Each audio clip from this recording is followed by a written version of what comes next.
1 तारीख को budget present होने वाला है और 1 तारीख को 11 बजे ये बजट प्रेजेंट होगा।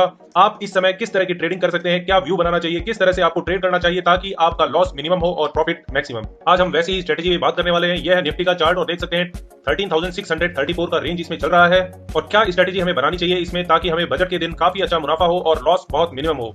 यहाँ मैं कोई प्रिडिक्शन नहीं करने वाला हूं, बल्कि आपको एक स्ट्रेटेजी बताने वाला हूं जिसके तहत मार्केट अगर किसी भी डायरेक्शन में अप साइड या डाउन साइड में बहुत अच्छी तेजी से मूव करती है तो आपको अच्छा मुनाफा हो सकता है। 3 से 4% की मूवमेंट मैं एक्सपेक्ट कर रहा हूं कि बजट वाले दिन अप साइड या डाउन साइड या दोनों साइड में 3 से 4% की मूव आएगी और इस मूव का आपको बेनिफिट उठाना है। तो उसके लिए मैं एक ऑप्शन स्ट्रेटेजी बताने जा रहा हूं। तो जो स्ट्रेटेजी मैं बता रहा हूं उसमें आपको पहली चीज ध्यान रखनी है, ये सिर्फ आपको बजट डे के दिन ही ट्राई करना है और सेकंड, इसमें कोई भी स्टॉप लॉस नहीं होगा। ये स्टॉप लॉस की मैं बात नहीं करूंगा इसमें। और तीसरा पॉइंट यह है कि आप इसमें ओवर साइजिंग नहीं करेंगे। पहले के कई सारे वीडियो में मैंने यही कहा है कि स्टॉप लॉस के साथ में आपको काम करना है और ओवर साइजिंग नहीं करनी है। आपको सेकंड वाले पॉइंट को ध्यान नहीं रखना है। स्टॉप लॉस इसमें कुछ नहीं रहेगा, आपको जो स्प्रेड बना के दूंगा वो खुद ही अपने में स्टॉप लॉस रहेगा। मार्केट मंडे को कहीं पे भी ओपन हो उससे ज्यादा अपने को इंपैक्ट नहीं पड़ेगा। बस आपको स्ट्रेटेजी ध्यान रखना है, इसका मूल रहस्य क्या है वो आपको जान लेना है। आगे बढ़ने से पहले देख लेते हैं विक्स के लेवल को। इंडिया का विक्स लेवल अभी देख सकते हैं 25 के लेवल पे चल रहा है। अभी हाल फिलहाल में ये 17-18 के रेंज में चल रहा था, लेकिन अभी बजट का दिन जैसे जैसे पास आ रहा है इसमें वॉलेटिलिटी बढ़ते जा रही है। मार्केट काफी नीचे की ओर अपनी जर्नी कर रहा है और वॉलेटिलिटी काफी बढ़ती चली जा रही है। और ये वॉलेटिलिटी अगर 30 से 40 पहुंच जाए तो कोई आश्चर्य नहीं होगा। बजट के दिन ये आसानी से 30 से 40 भी पहुंच सकता है। जब इतनी हाई वॉलेटिलिटी होती है तो उस समय क्या होता है, ऑप्शन के प्रीमियम बढ़ते चले जाते हैं। अगर ऑप्शन के प्रीमियम बढ़ जाते हैं और आप सिर्फ उसमें बाइंग करके काम करेंगे तो ऑप्शन के प्रीमियम बहुत तेजी से घटते भी हैं इवेंट होने के बाद में। तो जैसे ही बजट खत्म होगा उसके बाद में हो सकता है उसी दिन या नेक्स्ट डे उसके बजट के प्रीमियम बहुत तेजी से रिड्यूस हो जाए। जो मैं स्ट्रेटेजी बताने वाला हूं उससे अगर वॉलेटिलिटी बढ़ भी जाती है, वॉलेटिलिटी 30 या 40 भी पहुंच जाती है तो भी आपको कोई चिंता करने की जरूरत नहीं है। विक्स लेवल चाहे कहीं पे भी चला जाए आपको डरने की जरूरत नहीं है। ये काफी फुल प्रूफ स्ट्रेटेजी है जहां पे लॉस आपका काफी लिमिटेड रहेगा। यह है एनएससी की वेबसाइट और निफ्टी का रेट चल रहा है अभी 13,634 और इसमें हम जाएंगे ऑप्शन चेन में और ऑप्शन चेन में देखने की कोशिश कर रहे हैं आखिर चल क्या रहा है। तो यहाँ 4 फरवरी की मैंने ऑप्शन चेन सेलेक्ट की हुई है। आपको भी इसी ऑप्शन में काम करना है, इसके आगे वाली ऑप्शन में आपको काम नहीं करना है।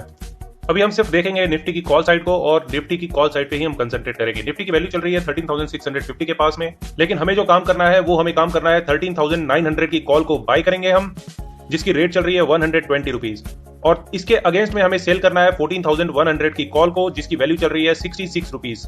यह एक बुलिश स्प्रेड है और इसमें अगर मार्केट बहुत ही तेजी से अप साइड की मूव करता है, ऊपर की तरफ मूव करता है तो इसमें हमें काफी अच्छा बेनिफिट हो सकता है। देख लेते हैं इस स्ट्रेटेजी में हमें मैक्सिमम लॉस कितना हो सकता है। तो मैक्सिमम लॉस निकालने के लिए हमने जो प्रीमियम पे किया है वो है 120 रुपीज का और जो रिसीव कर रहे हैं हम वो है 66 रुपीज का। तो ये 120 यहां से आ चुका है और ये 66 रुपीज हमने यहां से पिक किया है। तो टोटल लॉस जो हमारा हो सकता है वो इस स्ट्रेटेजी में 54 रुपीज का हमारा मैक्सिमम लॉस हो सकता है। अगर इसे हम 75 के लॉट से मल्टीप्लाई करते हैं तो ये अमाउंट आता है 4050 रुपीज। तो हमें मैक्सिमम 4000 के अप्रॉक्स लॉस हो सकता है, उससे ज्यादा हमारा लॉस उस दिन नहीं हो सकता। वॉलेटिलिटी चाहे कितनी भी घट जाए लेकिन ये वाली वैल्यू प्रीमियम दोनों की इतनी ज्यादा कम नहीं हो जाए कि दोनों वैल्यू जीरो हो जाए। तो इस केस में आपको मैक्सिमम 3000 का ही लॉस हो सकता है, उससे ज्यादा आपको लॉस हो ही नहीं सकता। अब जान लेते हैं हमें मैक्सिमम प्रॉफिट कितना हो सकता है इस स्ट्रेटेजी में। इन दोनों स्ट्राइक के बीच में गैप है 200 रुपीज का। इसमें से हमने प्रीमियम दिया है 120 रुपीज का और जो प्रीमियम हमें मिला है वो है 66 रुपीज का। तो हमारा मैक्सिमम प्रॉफिट यहीं से कैलकुलेट होता है, हमारा मैक्सिमम प्रॉफिट यहीं से आ जाएगा 146 पॉइंट ये कैलकुलेट होके आता है। तो इसे अगर हम 75 के लॉट साइज से मल्टीप्लाई कर देते हैं तो हमारा प्रॉफिट निकल कर आता है 10,950 रुपीज। तो अप्रोक्सीमेट हमें 11,000 का प्रॉफिट इस स्ट्रेटेजी में हो सकता है और अभी हमने तुरंत ही कैलकुलेट किया है हमारा मैक्सिमम लॉस जो है वो 4,000 के आसपास हो सकता है। तो हमारा रिस्क इज टू रिवार्ड यहाँ पे काफी अच्छा निकल कर आता है। अप्रॉक्स 1:3 की रेशियो निकल के आती है। ये जितने भी कैलकुलेशन है वो हमारी इस चीज पे बेस्ड है कि मार्केट बहुत ही तेजी से ऊपर की तरफ मूव करता है तो उस दिन हमें इस तरह का प्रॉफिट हो सकता है। अगर आप ये सोचते हैं कि मार्केट नीचे की तरफ मूव कर सकता है और बहुत तेजी से नीचे की तरफ जा सकता है, हमारे फाइनेंस मिनिस्टर अच्छे डिसीजन नहीं लेंगे इसलिए ये मार्केट नीचे जाना चाहिए, तो उसके लिए भी आपके पास एक स्ट्रेटेजी है। वहां पे भी इसी तरह की पुट स्प्रेड आप बना सकते हैं। देख लेते हैं कौन सी पुट पे आपको काम करना है। आप काम कर सकते हैं 13,400 की पुट को बाय कर जिसकी वैल्यू चल रही है 105 रुपीज और 200 पॉइंट नीचे जाके 13,200 की पुट को आपको सेल करना है जिसकी वैल्यू चल रही है 61 रुपीज। तो इस केस में आपको मैक्सिमम लॉस हो सकता है वो है 105 रुपीज माइनस 61.5 है तो 62 रुपीज हम मान लेते हैं। तो 105 माइनस 62 का हमारा मैक्सिमम लॉस हो सकता है। ये वैल्यू निकल के आती है 43 रुपीज। तो 43 रुपीज का इसमें हमें मैक्सिमम लॉस हो सकता है। इसे अगर लॉट साइज से हम मल्टीप्लाई कर देते हैं तो ये अमाउंट निकल के आ जाता है 3,200। तो यहाँ पे हमारा मैक्सिमम लॉस डिफाइन हो चुका है। 3200 का हमें मैक्सिमम लॉस हो सकता है इस स्ट्रेटेजी में। तो इन दोनों के बीच में स्ट्राइक का गैप है 200 रुपीज का, तो 200 रुपीज हम जोड़ लेते हैं और इसमें हमने प्रीमियम दे दिया है 105 रुपीज का और इसमें हमें प्रीमियम जो रिसीव हुआ है वो है 62 रुपीज का। ये अमाउंट निकल के आता है 157 रुपीज। तो मैक्सिमम प्रॉफिट हमारा 157 पॉइंट का हो सकता है। इसे हम अगर लॉट साइज से मल्टीप्लाई कर देते हैं तो हमारा मैक्सिमम प्रॉफिट निकल के आ जाता है। तो 11,700 का हमारा मैक्सिमम प्रॉफिट हो सकता है। तो इसमें रिस्क इज टू रिवार्ड हमारा 1:3.5 का बैठता है। और अगर हम दोनों ही साइड की कॉल और पुट की स्ट्रेटेजी स्प्रेड बनाते हैं, अगर मार्केट में बहुत ही वाइल्ड मूव आता है, बहुत ही अप साइड या बहुत ही ज्यादा डाउन साइड का मूव आता है, तो दोनों केस में हमें प्रॉफिट हो सकता है और काफी अच्छा प्रॉफिट हो सकता है। लेकिन अगर मार्केट एक साइडवेज वे में मूव करती है, कहीं पे भी अप साइड या डाउन साइड की मूवमेंट नहीं देती है बल्कि एक ही जगह खड़ी रह जाती है, तो उस केस में ही हमें सिर्फ लॉस होगा, बाकी किसी भी केस में हमें प्रॉफिट ही होगा। तो मैं यहाँ 3 स्ट्रेटेजी की बात कर रहा हूँ। पहली स्ट्रेटेजी में आप कॉल स्प्रेड बनाते हैं तो सिर्फ कॉल स्प्रेड बना के काम कर सकते हैं।